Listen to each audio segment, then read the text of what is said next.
আসলে জুলাই আন্দোলনটা ছিল গণমানুষের আওয়ামী লীগের ফ্যাসিবাদ থেকে মুক্তির একটি আন্দোলন।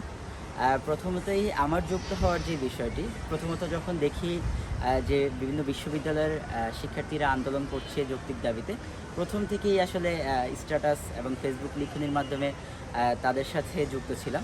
পরবর্তীতে যখন ১৫ তারিখ ছাত্রলীগ কর্তৃক ঢাকা ইউনিভার্সিটিতে আমাদের বিশেষ করে বোনদের গায়ে যখন হামলা হয়, সেদিন থেকেই আসলে একটি মানসিকভাবে প্রস্তুতি নিয়েছিলাম যে এই আন্দোলনকে আমরা এমনি এমনি ছেড়ে দিব না, বা এই ছাত্রলীগকে আমরা এমনি এমনি ছেড়ে দিব না।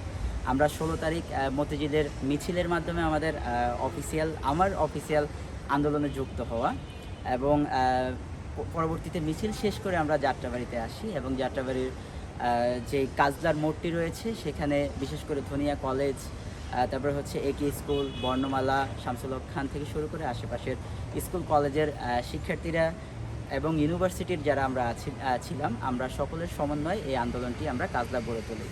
সেদিন আসলে তেমন কোনো বাধার সম্মুখীন আমরা হইনি। নারায়ণগঞ্জ সাইনবোর্ড থেকে হচ্ছে ছাত্রলীগের একটি মিছিল আসলে আমাদেরকে বাধা দেওয়ার চেষ্টা করে, বাট আমরা সংখ্যা এত বেশি ছিলাম, তারা সেই শনির একটা থেকেই আসলে তারা পালানো শুরু করে আমাদের ধাওয়া খেয়ে।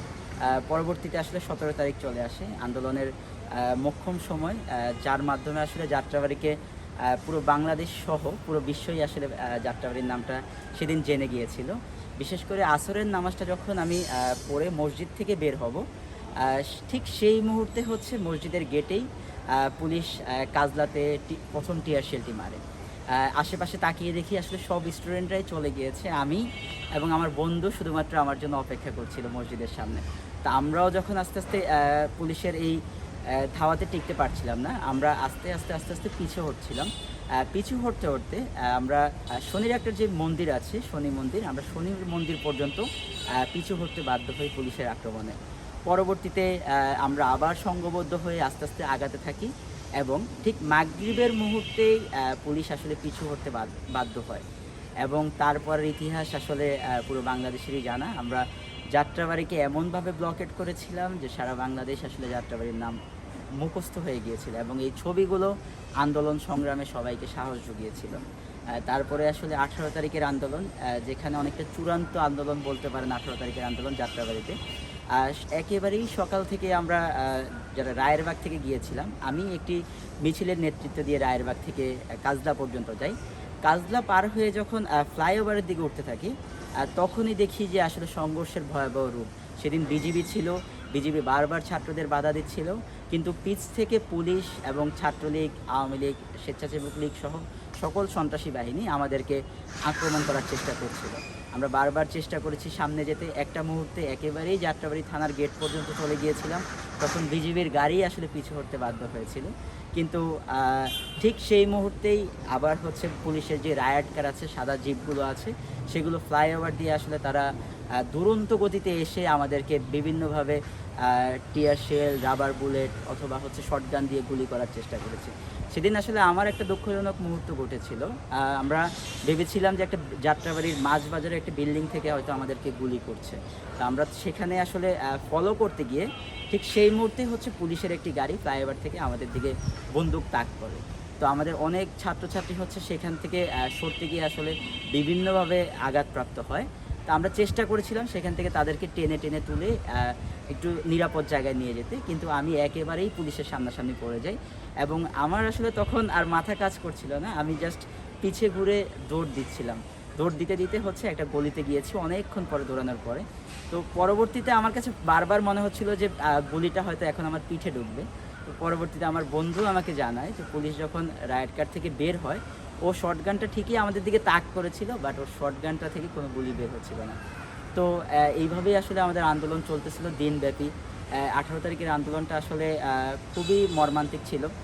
পুলিশ সারা দিন আক্রমণ করেছে, এবং ছাত্র জনতা, বিশেষ করে ধন্যবাদ মানে দেওয়াই লাগে যে আমাদের যেই জনতা যাদের বলি, বা হচ্ছে মাছ বাজারের আড়তি যারা আছে, তারা আমাদেরকে অনেকভাবে সহযোগিতা করেছে। যেমন আমাদের আন্দোলনে আমাদের সাথে শরিক হয়েছে, তার পাশাপাশি অনেক আড়তদার আছে, তাদের নিজের গদি, নিজেদের চেয়ার, নিজেদের টেবিল, এগুলো আসলে আন্দোলনে শেল্টার হিসাবে আমাদেরকে দিয়েছে। তারপরে হচ্ছে তাদের বিভিন্ন ব্যারিকেডের যে টিনগুলো আছে, আমরা টিনের ব্যারিকেড দিয়ে দিয়ে এগোচ্ছিলাম।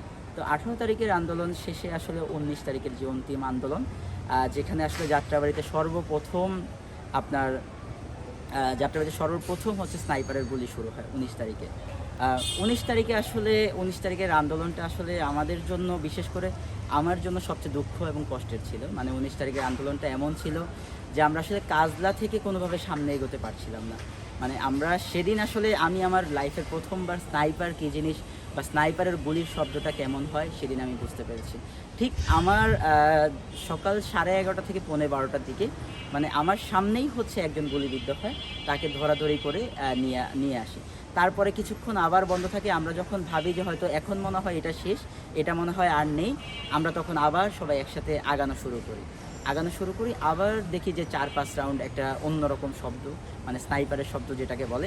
আবার দেখলাম যে 2-3 জন হয় মাথায় অথবা বুকে মানে তাদের গুলি লাগতো। মানে আমাদের এমন মনে হয়েছে যে আমার ঠিক পাশের ছেলেটা বা হচ্ছে আমার ঠিক 2 জন পরের যেই ছেলেটা আন্দোলনকারী ছিল তার গায়ে হয়তো গুলিবিদ্ধ হয়েছে। 19 তারিখ আমরা আসলে অনেক চেষ্টা করেছি, কিন্তু সেইভাবে আসলে আন্দোলনকে প্রতিরোধ করার সুযোগ হয়নি। তারপরেও আমরা সবাই যাত্রাবাড়ির যে কাজলার পয়েন্টটা আছে এখানে আমরা জড়ো হয়েছিলাম। আর পরবর্তীতে হচ্ছে জুমার পরে আমার ফোন আসে, বিশেষ করে আমার বাসা যেহেতু রায়েরবাগে আসলে কদমতলী থানার পুলিশরা আক্রমণ শুরু করে। তো সেখান থেকে হচ্ছে আমরা চেষ্টা করি যে একটা গ্রুপ নিয়ে আসার জন্য। তো আমরা প্রায় 30 থেকে 40 জনের একটা গ্রুপ শনিরাকড়া থেকে মিছিল করতে করতে আমরা রায়েরবাগ বাস স্ট্যান্ড হয়ে মূল রাস্তা দিয়ে থানার সামনে পর্যন্ত যাওয়ার চেষ্টা করি। কিন্তু আমরা যখন স্বপ্ন সুপার শপ পার হই তার সামনে আর যাওয়ার মতো আমাদের সুযোগ ছিল না। সেখানে একটি ট্রাক ছিল, আমরা ট্রাককে শেল্টার হিসাবে ধরে তারপরে একটু একটু করে সামনে আগাতে চেষ্টা করেছিলাম। আমরা আসলে সেদিনের আন্দোলনে আসলে হয়তো আল্লাহ প্রদত্ত একটা সাহায্য ছিল। আমরা যখন গুলি করতো আমরা তখন হচ্ছে একটু পরপর যখন গুলি থামতো আমরা বলতাম যে গুলি শেষ, এটা বলে আমরা সবাই আবার একসাথে আগাতাম। কিন্তু সেই মুহূর্তেই দেখতাম আবার পুলিশ গুলি করতো। আমার ঠিক একেবারেই সাথের যে ছেলেটা ছিল তার হচ্ছে একেবারে পায়ের মাঝখানে একটা গুলি লাগে এবং পায়ের হাড়টা ভেঙে হচ্ছে তার এইভাবে ঝুলতেছিল। তো তাকে যখন আমি কোলে নিয়ে রিকশায় উঠিয়ে দিচ্ছিলাম, ওই দিনে আসলে আমার মনে হয়েছে যে আল্লাহ তাআলা হয়তো আমাদের শহীদ মৃত্যু দিতেও পারে বা হচ্ছে এই আন্দোলন ইনশাল্লাহ সফলকাম হয়তো হতেও পারে। তখন থেকেই আসলে আমাদের আন্দোলনের যে স্যাক্রিফাইসের মনোভাবটা বা শহীদ তামান্নাটা ওই দিন আসলে আমার পার্সোনালি শুরু হয়। কারণ ওই গুলিটা হয়তো ওর পায়ে না লেগে আমার গায়ে লাগতে পারতো। তো সেদিন থেকে আসলে সেখানেও আসলে সুযোগ করতে পারেনি বা বেশি সুবিধা করতে পারিনি। পরবর্তীতে হচ্ছে আমার ভাইয়ার নেতৃত্বে আমরা আবার রায়েরবাগ থেকে মুজাহিদনগর দিয়ে ঢোকার চেষ্টা করি। সেইখানে আসলে আমরা চেষ্টা করেছিলাম যে থানাকে ঘেরাও করার, বাট পুলিশ 13, 14, 15 বছরের ছাত্রলীগ বা হচ্ছে আমরা বলবো শিশু লীগ বলতে পারেন, তাদেরকে হাতে গুলি ধরিয়ে দিয়েছে আমাদেরকে গুলি করার জন্য। পরবর্তীতে আসলে তাদের গুলির মুহুর্মুহু গুলিতে আসলে আমরা টিকতে না পেরে বারবার পিছু হটছিলাম। আমার ভাইয়াও নিজেই আহত হয়েছে, আমার এখানে স্প্রিন্টার লেগেছে, ছোড়াগুলি লেগেছে, তারপরে হাতে লেগেছে, বুকে লেগেছে। পরবর্তীতে হচ্ছে আমরা পিছিয়ে যাই। তো সেই মুহূর্তে একটা মর্মান্তিক ঘটনা এখনও আমার খেয়াল আছে। ঠিক রাত তখন 8টা থেকে 8:30 বাজে, মানে আমরা পুলিশের হামলাটা একটু কমেছে, তারা হচ্ছে ড্রোন দিয়ে আমাদেরকে ফলো করতেছিল। তো আমরা একটু সামনে যাওয়ার পরে দেখি কি একটা খালি জায়গার মধ্যে একটা মানুষের মতো কি যেন নড়তেছে, জাস্ট হচ্ছে মনে হচ্ছে যে মানুষের মতো। পরে আমরা 3-4 জন সাহস করে আসলে যাই ওই জায়গাটায় গিয়ে দেখি যে পুলিশ একটা আন্দোলনকারীকে মেরে সেখানে ফেলে রেখেছে। কিন্তু আল্লাহর রহমত সে বেঁচে ছিল, জানি না হয়তো তার এখনও সে বেঁচে আছে কিনা বা তার পরিচয় কি আমার তাও জানা নেই, কিন্তু আমরা কয়েকজন তাকে নিয়ে উদ্ধার করে নিয়ে আসছিলাম। এইভাবেই আসলে আমাদের 19 তারিখের আন্দোলন শেষ হয়। পরবর্তীতে 20 তারিখের আন্দোলনের কথা হয়তো আপনারা অনেকেই জানেন যে সারা রায়েরবাগ, শনিরাকড়া, যাত্রাবাড়িতে আসলে শত শত পুলিশ, আর্মি, সেনাবাহিনী ঘিরে রেখেছিল। আমরা হয়তো চেষ্টা করেছিলাম মেন রোডে ওঠার জন্য, কিন্তু আমরা সেইভাবে আসলে সুযোগ করতে পারিনি। আমাদের 20 তারিখ রাতে আসলে আন্দোলনের সময়গুলোতে আমরা কেউই বাসায় থাকতাম না, আমরা 3 ভাই। তো আমার ওয়াইফ তখন অন্তঃসত্ত্বা ছিল 8 মাসে। তো আমরা যেহেতু বাসায় থাকতাম না, কিন্তু 20 তারিখ রাতে যাত্রাবাড়ি থানার ওসি তদন্ত, তারপরে হচ্ছে কদমতলী থানার ওসি সহ প্রায় 50 থেকে 60 জনের একটি ফোর্স আমাদের বাসায় আসে। প্রথমেই আমাদের বাসার নিচে তালা মারা ছিল, তারা ভাঙার চেষ্টা করে, ভাঙতে না পেরে আসলে তখন একটা শটগানের গুলি করে, তখন আসলে তালাটা খুলে যায়। পরবর্তীতে তারা প্রত্যেকটি ফ্ল্যাটের প্রত্যেকটি রুমে তন্ন তন্ন করে আমাদেরকে খোঁজে, আমাদেরকে খুঁজে না পেয়ে আমাদের বাসার বিভিন্ন আসবাবপত্র থেকে শুরু করে সিসিটিভি বিভিন্ন জিনিস ভাঙচুর করে এবং আমার আম্মুকে বারবার বলতে থাকে যে ওরা 3 ভাই কোথায়, 3 ভাইয়ের যে কোনো একজনকেই আমাদেরকে দিতেই হবে। মানে তখন আম্মুকে এবং আমার ওয়াইফ, আমার ভাবিকে অকথ্য ভাষায় তারা খুব গালাগালি করে। তো আমার আম্মু তখন থেকেই বলতে থাকে আসলে ওরা আন্দোলন করে একটা নির্দিষ্ট জায়গা থেকে, অথবা কোথায় করে আমাদেরকেও জানায় না। তো তখন হচ্ছে তার আম্মুকে বিভিন্নভাবে অশ্লীল ভাষায় জাকির হোসেন গালাগালি করে এবং কদমতলী থানার যিনি ওসি ছিলেন ভারপ্রাপ্ত তৎকালীন, তিনিও হচ্ছে অনেক গালাগালি করে এবং তখন জাকির হোসেন বলতে থাকে যে তোর ছেলেকে, তোদের 3 ছেলের যেই কোনো একজনকে পেলে আগে হচ্ছে ওর কলিজাটা ছিঁড়ে ফেলবো। তখন আম্মু আসলে একটু বেশি ভয় পেয়ে যায়। পরবর্তীতে আমাদের কাউকে না পেয়ে রাগে ক্ষোভে আমাদের বিল্ডিংয়ের যত পুরুষ মানুষ ছিল সবাইকে তারা গ্রেপ্তার করে এবং আম্মুকে বলে যায় যদি 3 ছেলের যেই কোনো একজনকে ধরিয়ে দাও তাহলে হচ্ছে ওদের সবাইকে ছেড়ে দিবে। আসলে তখন আমরা এলাকায়ও ছিলাম না, আমরা আন্দোলন একটি গোপন জায়গা থেকেই আসলে আমরা শুরু করতাম এবং আমাদের লোকেশন বা হচ্ছে ফোন সব কিছুই আসলে বন্ধ থাকতো। সেই জায়গা থেকে আসলে জুলাইয়ের স্মৃতিগুলো মনে পড়লে এখনও বুক শিউরে ওঠে বা এখনও কষ্ট লাগে যে আমাদের আন্দোলনের কারণে আমার আব্বু জানেন যে আমার আব্বু মারা গিয়েছে, ছাত্রলীগের হামলার শিকার হয়েছিল, ছাত্রলীগ মেরে কোমর ভেঙে দিয়েছে।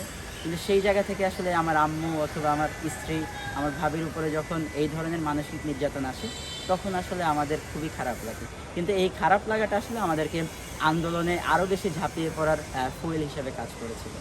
আমরা যাত্রাবাড়ির আন্দোলনটা আসলে কিন্তু খুব পরিকল্পনা মাফিক কোনো আন্দোলন হয়নি। আমরা আসলে যারা একটু সিনিয়ররা ছিলাম, আমরা বিভিন্ন ধরনের মেসেঞ্জার গ্রুপ খুলেছিলাম যখন ইন্টারনেট ছিল।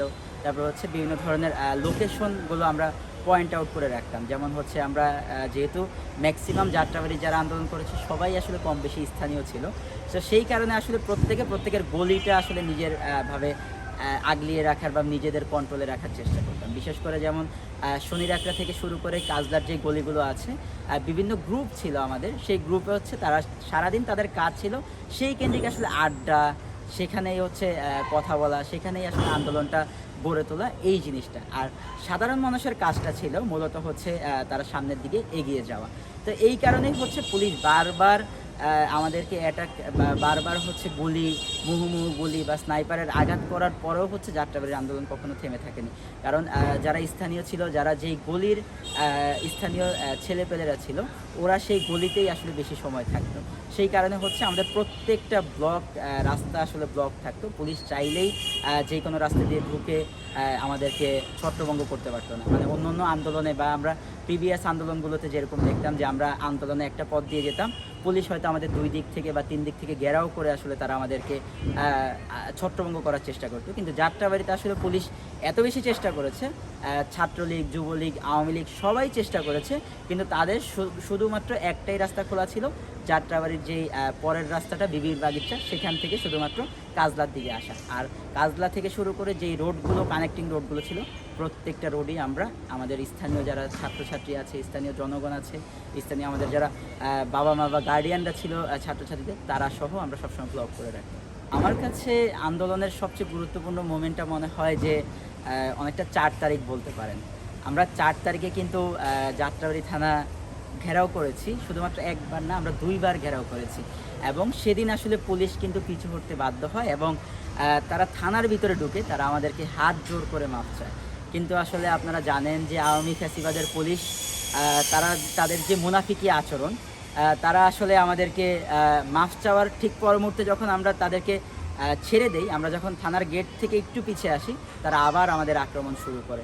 আসলে সেদিন আসলে আমাদের জন্য অনেকটা বিজয় চলে আসছিল, কিন্তু পরবর্তীতে আসলে 5 তারিখের যেই মুহূর্তটা, 5 তারিখের মুহূর্তটা আসলে আমার জন্য অনেক বেশি স্মৃতির হয়ে থাকবে। কারণ আমি আন্দোলনটা শুরু করেছিলাম একেবারে এই যাত্রাবাড়ি থেকে অনেক দূরে, প্রায় এটাকে ড্যামরা এলাকা বলে। আমি সেখান থেকে হেঁটে হেঁটে হচ্ছে মৌচাক পর্যন্ত আসি। মৌচাক পর্যন্ত যখন আসি তখন শুনি যে পুরো সাইনবোর্ড এলাকাটা হচ্ছে ব্যারিকেড দেওয়া, সেনাবাহিনী, র্যাব, পুলিশ ছিল না, সেনাবাহিনী আর র্যাব দিয়ে পুরো জায়গাটা কাটা তার দিয়ে ব্যারিকেড ছিল। ঢাকার বাইরে থেকে কোনো গাড়ি আসলে চাইলেই ঢুকতে পারছিল না।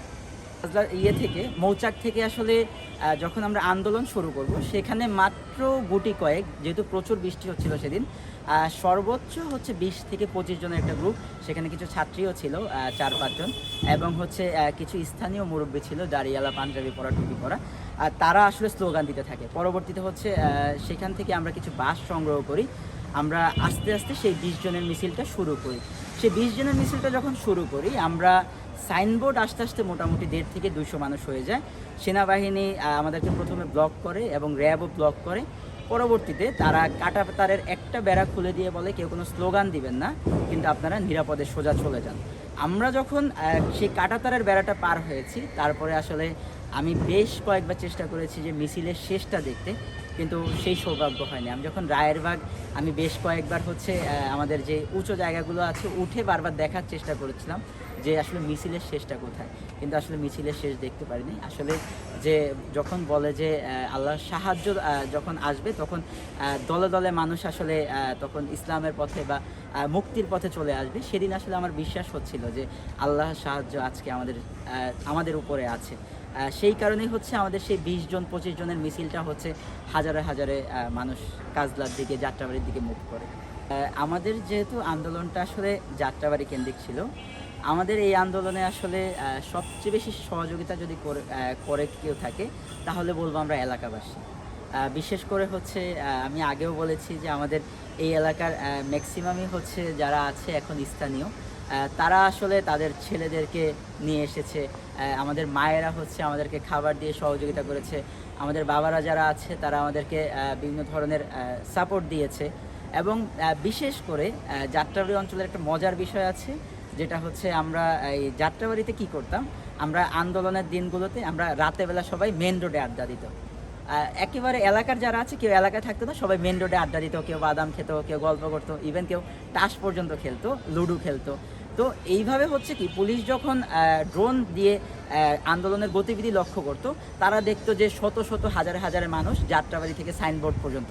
কিন্তু তখন কিন্তু আসলে রাত্রেবেলা আমরা আন্দোলনের জন্য থাকতাম না, আমরা এখানে আড্ডা দিতাম। আমরা পুলিশকে হয়তো ওদের চোখে ধুলো দেওয়ার জন্য আমরা এলাকাবাসী যারা ছিলাম তারা সবাই ইচ্ছা করে গিয়ে মেন রোডের রাস্তার উপরে আড্ডা দিতাম। তো এই জিনিসটা আসলে আমাদের অনেক বেশি আন্দোলনে কাজে লেগেছে। কাজলা থেকে যখন আসলে আমরা যাত্রাবাড়ির উদ্দেশ্যে যাই, তখন আসলেই আমরা স্নাইপারের হামলার শিকার হই। সেদিন আসলে আমার মনে আছে এখনও, আমরা সবাই মাথা নিচু করে দৌড়াচ্ছিলাম, মানে মাথা নিচু করে দৌড়াচ্ছিলাম। আমাদের কাছে এটা মনে হচ্ছিল যে গুলিটা হয়তো ঢুকলো আমাদের পিঠ দিয়ে ঢুকুক বা হাত দিয়ে ঢুকে বের হয়ে যাক, কিন্তু তখন এটা মাথায় ছিল না যে আমরা যে মাথা নিচু করেছি, আমাদের পিঠ দিয়ে যদি স্নাইপারের গুলি ঢুকে, এটা আসলে আমাদের পেট দিয়ে বের হয়ে যেতে পারে। তো ওইখানের আসলে আন্দোলনের অনেক তিক্ত অভিজ্ঞতা আছে। আমাদের সাথেরই প্রায় 2-3 জন মারা গিয়েছে একসাথেই, মানে একেবারেই আমার সাথে ছিল। ইভেন আমার কাছে বেশ কিছু ফুটেজ আছে।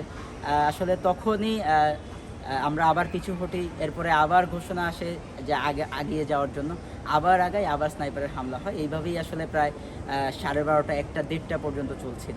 পরবর্তীতে যখন হাসিনা বিদায় হয়ে গিয়েছে, পালিয়ে গিয়েছে আমরা শুনেছি, তখন আসলে আমরা একযোগে আসলে সামনে আগানো শুরু করি।